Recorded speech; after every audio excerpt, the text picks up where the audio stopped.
Hi there, today we're going to look at side bends.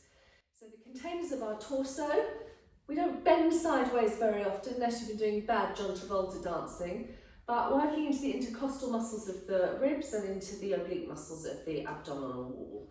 So we're going to start cat, dog, some sitting side bends, look at a triangle, a reverse extended side angle pose, and then finish with a good old banana yin pose. So we'll start on hands and knees, making sure we feel balance between all 4 points of contact, elbows slightly softened, fingers spread, middle fingers at 12 o'clock. Weight in the hands, not just in the wrists. Start your cat with an exhale, tuck under, chin towards the chest, tailbone tucks under, navel towards the spine, middle of the back towards the ceiling. Have a little pause there. Inhale when you're ready, lift your tail up and back. Let your middle of the back drop down and bring your chin and your head forwards and up and lengthen your neck. Have a little pause there. Go back to your exhale when you're ready. Tucking everything under, squeezing the navel up to the spine, chin right down to the chest, stretching all through the back of the body. Inhale, lifting forwards and up. Cat pose is great if you've just got a little bit of a lower backache. Brilliant in pregnancy. Keep the shoulders neutral, so don't let the shoulders lift up and down. Just think about all 24 vertebrae, tip of the head to tip of the tail, and try to create some space between each one of those vertebrae so the discs that are there have got room. They need to be soft and spongy. They need to help you move. If you've not drunk enough water, they're going to be a bit shriveled, a bit dry, and that's going to cause you backache. So let's do a couple more, lengthen, and exhale, tuck under. So from here we're going to go into downward facing dog pose. We're going to have a good old mooch in the down dog. There's been a lot of mooching around recently. So let's mooch the down dog. Let's take the fingers to the edges of the mat, middle fingers again at 12 o'clock.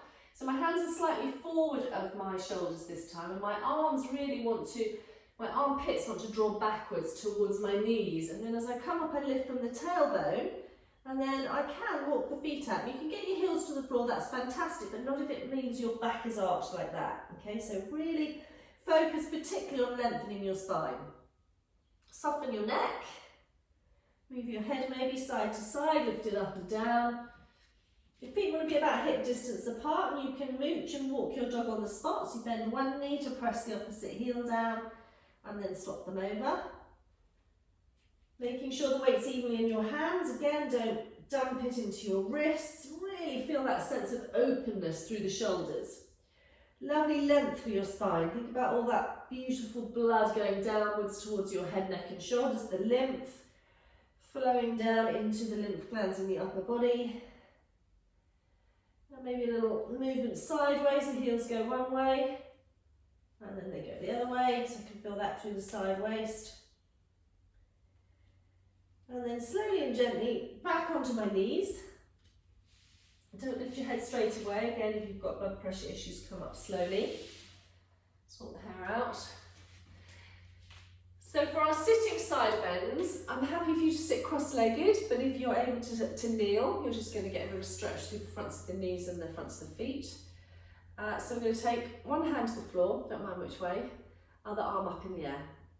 Now what you want to make sure is that you don't lose the length of your neck by lifting your shoulders, so keep your shoulder down. Use the hand on the floor, lift and lengthen away, and then as you exhale, without moving your hips, so try not to lift the hip off, just take a side bend. The top arm, if possible, wants to be by your ear rather than in front of your face. And you're just extending all the way from the tip of your fingers down through into the shoulder, down through the side of the waist into the hip, but not allowing your hips to move across, they're staying fixed. So again, you could do it sitting. You could look down at the hand that's on the floor. You could look out the window and smile at the lime tree, or you could look up to where that elbow is and try and draw that elbow back a little bit. I think I'm going to look out the window. So I can really start to feel some length down through this side. It's my right side. I don't want to lose my neck in my shoulders, so I need to keep lifting and lengthening through the top of my head as well. Do a couple more breaths. If it gets too much of that arm, just hang it on your head for a moment and then release it out again.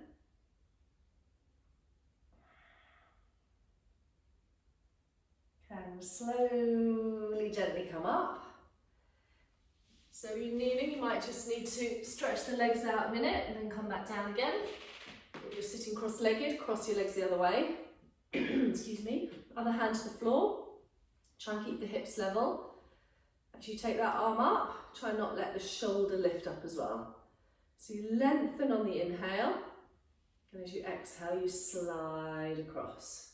Again, not lifting off, even if you're sitting in cross-legged. So I could look down at the hand that's on the floor, I could look to the window, I could look up to that, what is my left arm.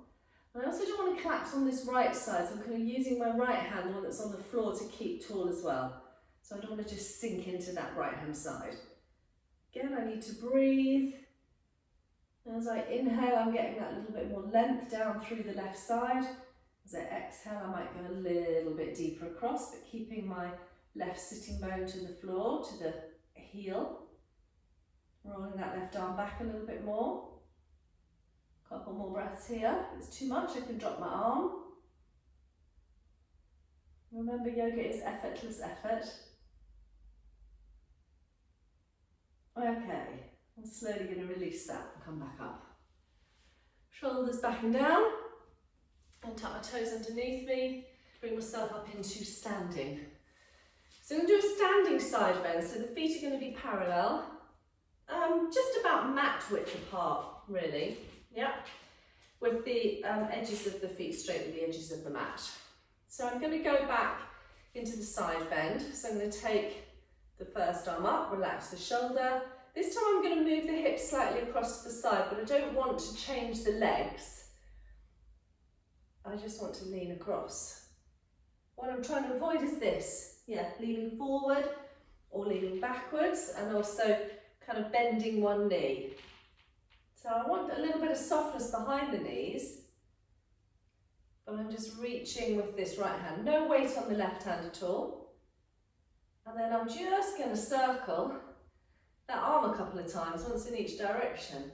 See how that shoulder feels. Oh, that's interesting. Okay, a little bit further if I can. Breathe. And I'm going to slowly release that up.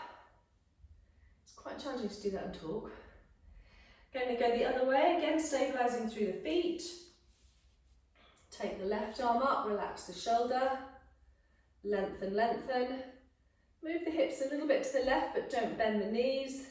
Just a bit of softness there, and then reaching. No weight on the right hand as I come across. I'm looking forward. I could look up if I wanted to, but I'm drawing that left shoulder back and reaching across. Just watch the knees aren't collapsing. Keep the legs strong. Keep both sides of the waist lengthened. So you're not sinking into that right side, a bit like when we were sitting. Just breathe, just reach to infinity and beyond with that hand. Feel that brilliant stretch down through the left side. Open up all the space between the ribs. Better breathing today. Okay, let's release that, come up. Okay, so we're going to do the triangle pose, which means we go a bit wider on the mat. Remember, we say wide-ish, so it's up to you. Trousers up. Excuse me, t-shirt down. I'm going to start with the left foot turned. I need a straight line from toe to heel. And I'm going to turn the right heel slightly out, and that's my anchor point, my guy rope on my tent, and I need it to be strong. I want to have the weight, if I can, on the outside edge of my right foot. So my hips may be slightly to the side. If I turn my hips to you, I get a twist to my knee, and I don't want to do that. I can adjust my foot slightly to make it easier. A little belt around the middle, an imaginary belt around the middle. Arms out to the side, shoulders relaxed. And then it's a bit like I'm a little teapot, so I go forward over that left leg, keeping it straight but not locking it. And then I take my triangle pose. So the left hand is going to rest on that left leg and the right arm is coming up. So I could look down at the left leg, check my foot is straight. I could look out the window, or I could look all the way up now to that right hand. I need to draw the right shoulder back, but not the hand back. Just the shoulder, because the hand will go with it. If I want to go a little deeper, I turn the right heel out. I'm trying to lengthen from the heels to the hips, and the hips to the armpits, and the armpits to the fingers. And then from the fingers that are going down the leg to the fingers that are going up in the air. But also I'm trying to soften my shoulders and lengthen my neck. I don't want my neck to dangle. I'll do a couple more breaths here.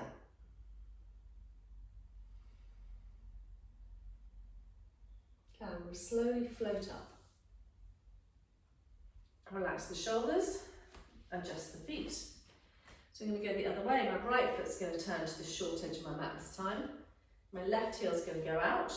Again, I need to find my balance, compromising between having my hips forward but not twisting my right knee.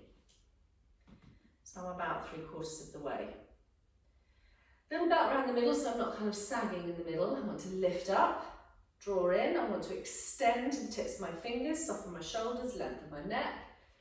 Turn to look down that right hand. Slide forward over that straight right leg and tip over I go. Right hand, left arm up. So again, I could look down, check that foot, it wasn't quite straight. Lift the arch of that foot slightly. Look to the window or look all the way up to that left hand. I want to reach up, but I also want to draw that left shoulder slightly back and almost draw my left hip back. It's as if I'm doing it right against the mirror. I'm trying to get my head and my arm and the back of my hips against that mirror. And I'm breathing, noticing whether one side was different to the other. Extended triangle. I'm extending out in all directions from the centre, through my hands, through my feet, through my head. And slowly, gently take one more breath. And float up. Okay, I'm going to turn the feet back the original direction, so we're going to go to extended side angle. So, have that heel nice and solid. This time I get to bend that left knee. But what I need to make sure is that that left knee is directly above the ankle. Okay, I don't want to put it forward because there's too much pressure on the knee. If I've got it behind the ankle, I'm going to feel quite unstable. I must have that left foot straight as well so I don't twist the knee. So it's up to me how deep I want to go. I'm now opening much deeper into the inner part of the hips here. So I've got a couple of options with this left hand. I could rest it there on my thigh, or I could slide it down the inside to the floor. My right arm, it's going to start here around the back of my waist. So I might be here, I don't want to be near that knee, I want to be a little further in. Or I may have reached down the ankle towards the floor, but I don't want to tip forward.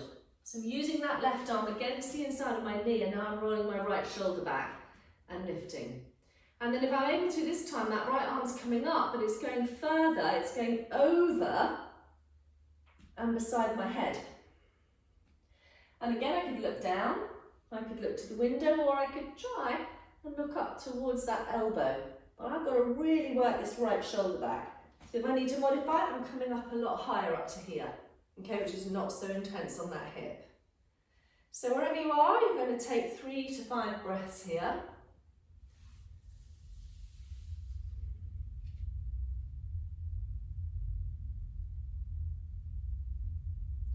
And then you'll slowly release the right arm round behind you again and come back up. So reposition the feet. We've gone a bit wide, narrow the gauge. Turn your right foot, toe heel straight line, turn your left heel. Bend the right knee now. Watch that knee does not twist in. That's a really bad thing for the knee to do. So keep that knee directly above the ankle. Be strong on your back leg. Rest your right arm just on your thigh, not near your knee. Sweep your left arm up. Actually, let's take it behind to start with. Behind to start with, reaching across. And then I can decide whether I want to go down the inside of that right leg to the floor, but I'm trying not to tip forward. So I'm trying to get that left shoulder to roll back and get my head back against an imaginary wall. And then I can bring that left arm over. But again, if it's too much, I can come up a bit higher to here. I need that good alignment with the knee and the ankle. I need to make sure I'm not losing my neck. So I need to extend my head out of my shoulders. And I need to breathe. I'm going to do 3 to 5 breaths here.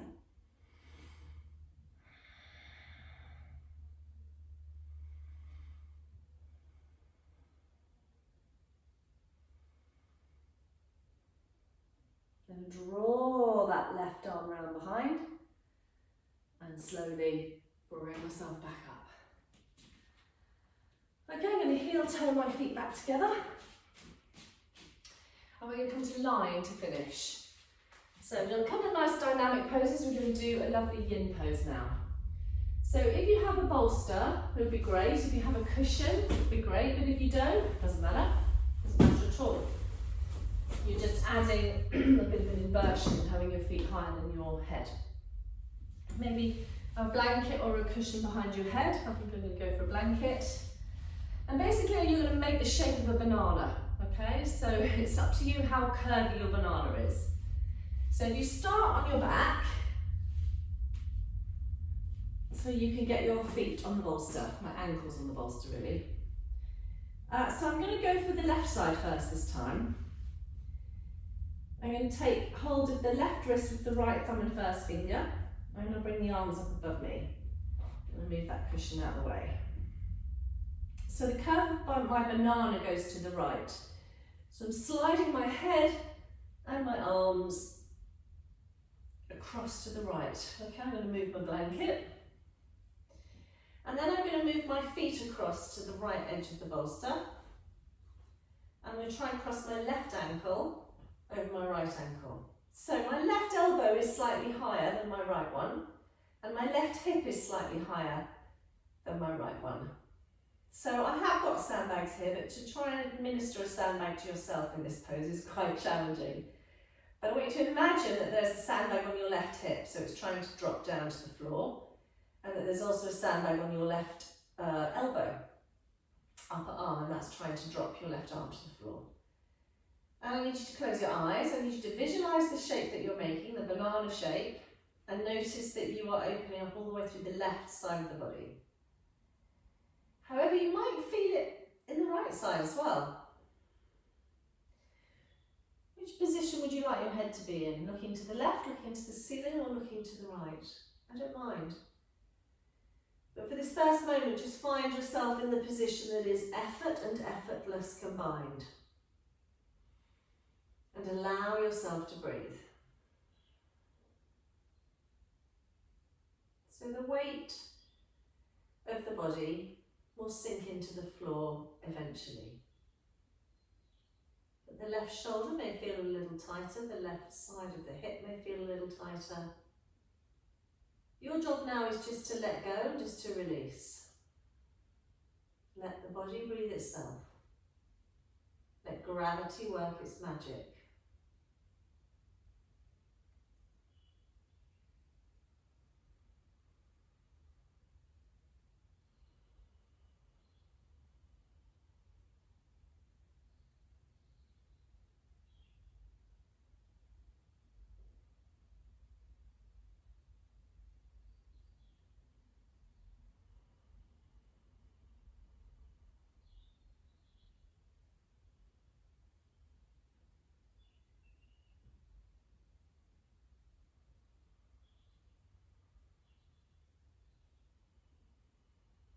Relax the jaw, unclench the teeth, soften the shoulders.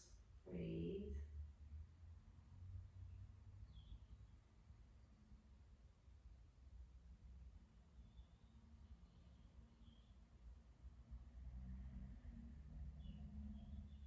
I'm going to go for 5 more breaths on this side. So remember, with these yin poses, the minimum you would hold them would be for 3 minutes. The maximum you would hold them would be for about 8 minutes.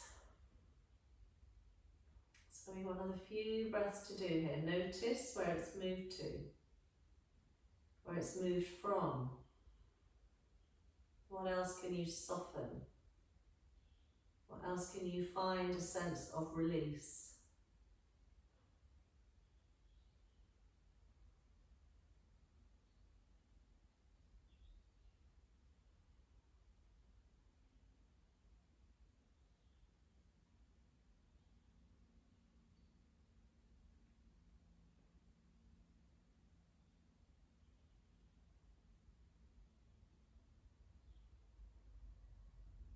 So again, coming out of the yin pose can be just as interesting as being in it. So my first suggestion is you just let go of that wrist and you move your head so you're looking at the ceiling, and you really slowly bring that left arm down and bring your hands in front of you, and then you move your torso and head back to the centre, and you move your legs back to the centre, and you just recover for a moment and you notice if there's a difference between the left side and the right side. Hopefully it feels a bit more open. And then we're going to do it the other way around. So you're going to take hold of your right wrist with your left thumb and first finger. Draw the arms up above you. You're going to slide your torso to the left as far as you want to take it with your arms. And then you're going to move your feet across to the left and cross your right ankle over your left ankle. So again, you've made the shape of a banana on the floor. And you may notice that your right elbow is higher than your left and your right hip is higher than your left. So imagine again that you've got the sandbags on you, on the right thigh and on the left upper arm. And they are just allowing the right side of the body to soften and open and release. Again, which direction would you like your gaze, your head to point? What difference does that make into the pose as you start to settle and notice what's going on? So side bends, a bit like twists, will give you an insight into whether the body is balanced. If you carry stuff on one side more than the other, whether that's a small child or a heavy bag of compost, you'll notice that that side is tighter. The movement is more restricted. It's probably stronger, but we're looking for balance all the time in yoga. We're looking for balance all the time in our lives. So just allow this right side, if it feels a little bit more needy, a little bit more interesting, just to try and soften a little bit more. Really visualize the weight of that right arm dropping and feel the length all the way from the outside of the right ankle up to the hip. And from the hip all the way up to the armpit, the shoulder, the elbow and the right hand. And allow yourself to breathe. Noticing the difference between the breath on the right side and the left side, how much more open it is on the right side. Relax your jaw.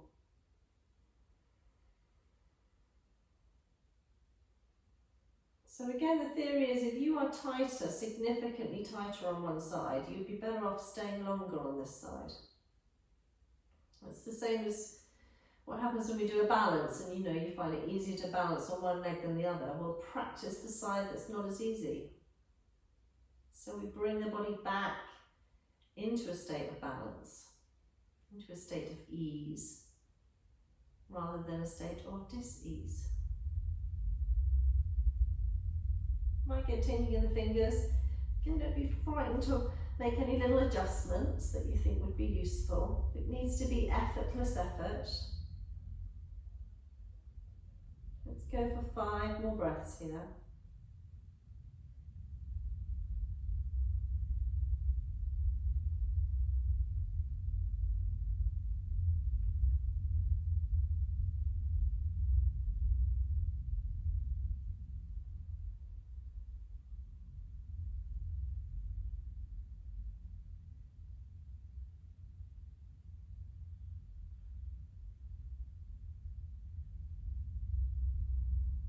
It's all about undoing, letting go, just being.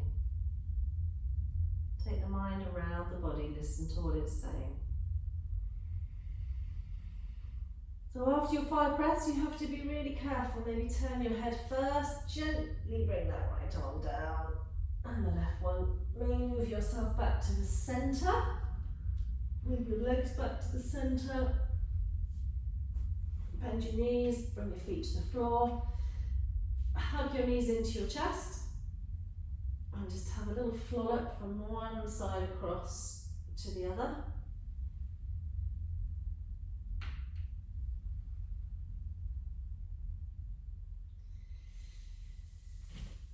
And just rest with your arms out beside you, palms facing up. Draw the chin down towards the chest. Let the body sink into the floor. And just allow yourself to breathe.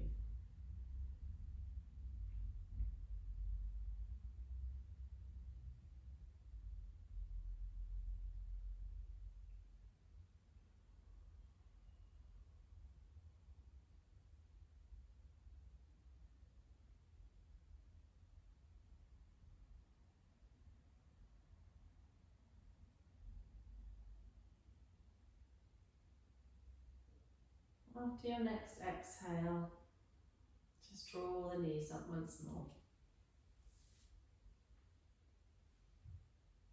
And then gently and slowly hold underneath the knees and rock yourself up into sitting.